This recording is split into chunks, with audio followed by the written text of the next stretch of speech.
World best viewers, अस्सलाम वालेकुम। अल्लाह ताला आपके घरों में ढेरों ढेर रहमतें बरकतें नाजिल फरमाए और आपकी जायज़ ख्वाहिशात को जल्द अज जल्द पूरा करे। आमीन सुम आमीन। मैं मिसेस इफ्तिखार आज आपके लिए लेकर आई हूँ बहुत ही ज़बरदस्त सी कमर्शियल रेसिपी, हरीसा रेसिपी। इसको बहुत आसानी से बनाएंगे। चलिए आइए इसको बनाना स्टार्ट करते हैं। बिस्मिल्लाहिर्रहमानिर्रहीम। हरीसा बनाने के लिए हमें जो चीज़ें चाहिए वो 3 बेसिक चीज़ें हैं, दलिया, चावल और मूंग की दाल छिलकों वाली। मैंने लिया है क्वांटिटी में दलिया 1 कप और चावल आधा कप और मूंग की दाल भी आधा कप। कम से कम इसको 3 से 4 घंटे ज़रूर भिगोना है और अगर आपके पास टाइम है तो इसे ओवरनाइट भी भिगो के रखा जा सकता है।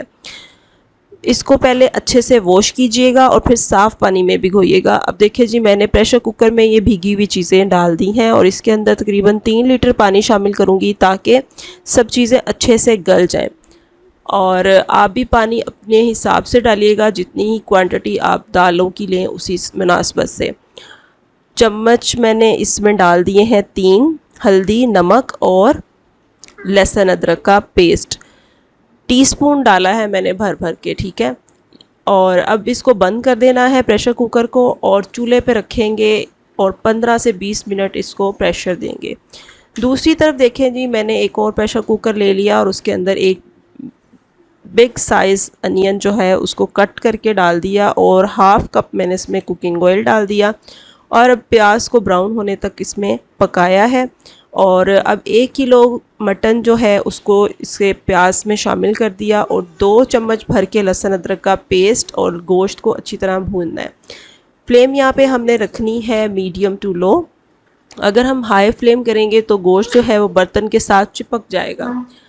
और जब भी हम फ्लेम ऑन करते हैं तो दुआ पढ़ते हैं, अल्लाहुम्मा जिन्नी मिनन नार, अल्लाह हमें जहन्नुम की आग से बचाए, आमीन। यहाँ पे आप देखेंगे कि गोश्त अपना पानी छोड़ेगा और उसके बाद जब वो पानी ड्राई होगा तो फिर हमने नेक्स्ट इंग्रेडिएंट्स शामिल करने हैं। चिली पेस्ट होममेड है 1 टेबलस्पून ही इसमें मैंने डाल दी हरी मिर्च, हल्दी 1 टीस्पून, ज़ीरा 1 टीस्पून, काली मिर्चें 1 टीस्पून, सूखा धनिया 1.5 टेबलस्पून और गरम मसाला 1.5 टीस्पून, नमक हस्बे ज़ायका। और इन चीज़ों को डालने के बाद अच्छे तरीके से इन्हें भूनते जाना है। जहाँ पे हमें ज़रूरत महसूस होगी इसमें पानी का छिंटा लगाते रहेंगे ताकि अच्छा सा गोश्त जो है वो भुन जाए। जितना अच्छा गोश्त भुन जाएगा उतना ही अच्छा हरीसे का टेस्ट आएगा। गोश्त में ज़रा सी भी स्मेल अगर रह जाए तो खाना बिल्कुल बेकार ही हो जाता है। 3 कड़ी पत्ते भी मैंने इसमें शामिल किए हैं, इनका बड़ा अच्छा फ्लेवर आएगा। यहाँ पे देखिए मेरे पास जायफल, जवित्री और बादियान के फूल हैं, तकरीबन 1.5 टेबलस्पून है और 4 से 5 बड़ी इलायचियाँ। इन सब चीज़ों को एक साथ ही मिक्स करके मैं रखूँगी और इन सब चीज़ों को ब्लेंड करने के बाद जो पाउडर आएगा वो तकरीबन 1/4 टीस्पून मैंने इसके अंदर शामिल कर दिया है, ठीक है। बहुत ज़्यादा शामिल अगर करेंगे तो क्या होगा कि खाना बहुत हैवी हो जाता है और स्टमक के लिए अच्छा नहीं रहता। बस हल्की सी खुशबू के लिए ये चीज़ें थोड़ी सी शामिल की हैं। भून लेने के बाद इसमें पानी डाला है, पानी डाल के इसको प्रेशर देंगे 20 से 25 मिनट जब तक गोश्त गलता है। चलते हैं आज की अच्छी बात की तरफ। फरमाने इलाही है, सब्र और नमाज से मदद लो। बेशक नमाज एक सख्त मुश्किल काम है मगर इन फरमाबरदार बंदों के लिए मुश्किल नहीं है जो समझते हैं कि आखिरकार इन्हें अपने रब से मिलना है और इसी की तरफ पलट कर जाना है। अल्लाह ताला हमें नमाज़ें पढ़ने की तौफीक दे और पढ़ी हुई नमाज़ों को कबूलियत का दर्जा अता फरमाए, आमीन। यहाँ पे देखे जी व्यूवर्स, दाल का जो प्रेशर था वो मैंने खोल लिया है। बहुत अच्छी सी दाल गल चुकी है। अब इसे दूसरे बर्तन में मैं शिफ्ट कर लेती हूँ, किसी बड़े बर्तन में, जिसमें कि ये आसानी से बाकी की चीज़ें भी मिलाई जा सकें। यहाँ पे देखिए जी, दाल को मैंने एक पतीली में शिफ्ट कर दिया है और क्योंकि ये बहुत थिक है और इसके अंदर मुझे पानी शामिल करना है। तकरीबन 1 लीटर पानी मैंने इसमें शामिल किया था। आपको जो कंसिस्टेंसी, जितनी पतली या गाढ़ी दाल रिक्वायर्ड है उसी हिसाब से आप पानी शामिल करेंगे जी। पानी शामिल कर दिया और अब इसके ब्लेंडर की मदद से अच्छी तरह से ब्लेंड कर लेंगे। मेरे पास हैंड ब्लेंडर है, मैंने इससे ब्लेंड कर लिया। अगर आपके पास ये ना हो तो आप जूसर के जग में डाल के भी इसको ब्लेंड करेंगे तो बहुत अच्छे से ब्लेंड हो जाएगी। वैसे तो ये दालें बहुत अच्छी गल चुकी हैं, आप चाहें तो किसी हैंड मिक्स की मदद से भी इसको कर सकते हैं, जैसे कुछ मदानी वगैरह। जी तो अब ये देखें जी, दूसरा प्रेशर कुकर जिसमें मैंने गोश्त रखा था गलने के लिए, 25 मिनट के बाद अब मैंने इसको खोला है। माशाल्लाह बहुत ही ज़बरदस्त खुशबू इसकी आ रही थी। और अभी मैं इसको देखते हैं कि ये गोश्त कैसा गल चुका है, मैं आपको दिखाती हूँ। और व्यूअर्स, खाने के दौरान दुरूद शरीफ पढ़ना मत भूलिएगा, इससे खाने में बरकत और खाने वालों में प्यार होता है और आपको थकावट का एहसास भी नहीं होता और आपका काम जल्द ही ख़त्म हो जाता है। यहाँ पे ये देखिए, मैं आपको दिखा रही हूँ कि गोश्त कितना अच्छा ज़बरदस्त सा गल चुका है। बस अब क्या करना है, गोश्त के रेशे करेंगे और हड्डियों को अलग कर देंगे।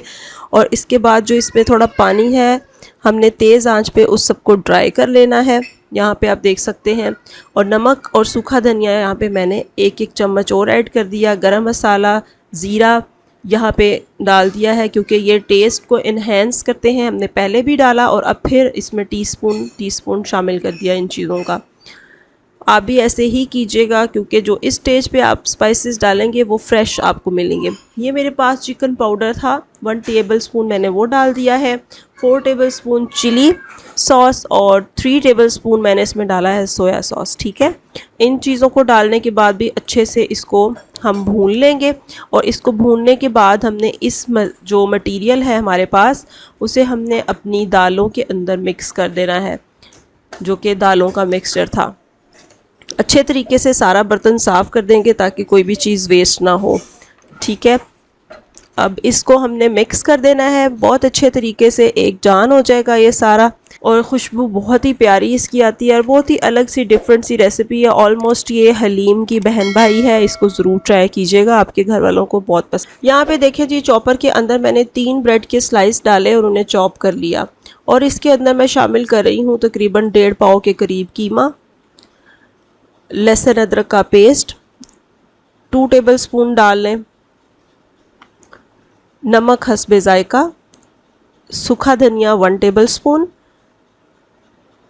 और काली मिर्चें 1/2 टीस्पून, हरी मिर्चें 1 टेबलस्पून और बेसन 2 टेबलस्पून। इन सब चीज़ों को डालने के बाद अच्छे तरीके के साथ इसको हमने ब्लेंड कर लेना है, चॉप कर लेना है। सारे स्पाइसेस भी इसमें मिक्स हो जाएंगे। एक चीज़ मैं इसमें यहाँ पे डालना भूल गई, वो थी लाल मिर्चें, और जो कि मैं अब इसमें शामिल कर रही हूँ। लाल मिर्चें डाल दी हैं और अब फिर से इसे एक दफ़ा मिक्स कर दिया है और फिर से इसे मिक्स कर लेंगे। मिक्स हो जाने के बाद हम इसके साथ बनाएंगे कबाब, जो कि हमने हरीसे के अंदर शामिल करते हैं। देखिए कितने अच्छे तरीके से कीमा सारा मिक्स हो चुका है। हाथों के ऊपर हल्का सा मैंने ऑयल लिया और अब हम बनाएंगे इनसे छोटे छोटे से कबाब। अब थोड़ा सा कुकिंग ऑयल लेंगे और उसके अंदर इन कबाब्स को हमने फ्राई कर लेना है। बस इतने कबाब डालिएगा एक टाइम में जितने कि इजीली फ्राई हो जाएं। और फ्लेम जो है ये मीडियम टू लो रखेंगे ताकि अच्छी तरह से कबाब अंदर से पक जाएं। यहाँ पे कबाब फ्राई हो चुके हैं। अब हम इनको हरीसे के अंदर मिक्स कर लेंगे। लास्ट और फाइनल स्टेप इसका रह गया है, उसकी तरफ चलते हैं। 1 पाव पालक और उसके अंदर 2 हरी मिर्चें डाल के इसको ब्लेंड करना है। पालक को बॉईल कर लिया मैंने, पहले मोटा मोटा काटें, उसे बॉईल करें और फिर इस तरह से हम इनको ब्लेंड करेंगे 2 हरी मिर्चों के साथ। जी, एक बर्तन में देसी घी ले लें या फिर मक्खन ले लें, जो भी आपके पास अवेलेबल हो। अगर दोनों नहीं है तो सिंपल कुकिंग ऑयल लें और पालक को 10 मिनट के लिए अच्छे से भून लें और फिर इसका तड़का आपने लगा देना है हरीसे के अंदर और मिक्स कर दें अच्छे तरीके से। जी, हमारा ज़बरदस्त सा हरीसा कमर्शियल स्टाइल बनकर रेडी हो चुका है। अब यहाँ पे मैं इसको टेस्ट कर रही हूँ कि अगर इसमें नमक या किसी चीज़ की कमी है तो वो ऐड कर दी जाए, लेकिन अल्हम्दुलिल्लाह सब कुछ परफेक्ट था। अब इसको डिश आउट करती हूँ। थोड़े से कबाब मैंने रख लिए थे ताकि इसको गार्निश के लिए इस्तेमाल किया जा सके, और ज़रा सी पालक भी। और इसको लेमन के साथ सर्व करें, रोटी नान चावल किसी के साथ भी आप सर्व कर सकते हैं। इंशाल्लाह आपके घर में बहुत पसंद आएंगे। तो व्यूअर्स, ये थी मेरी आज की रेसिपी। उम्मीद करती हूँ आपको पसंद आई। ज़िंदगी रही तो फिर मिलेंगे एक नई रेसिपी के साथ। तब तक के लिए अपना बहुत ख्याल रखिएगा, दुआओं में याद रखिएगा। Thank you so much for watching my channel. Have a good day. Allah हाफिज़।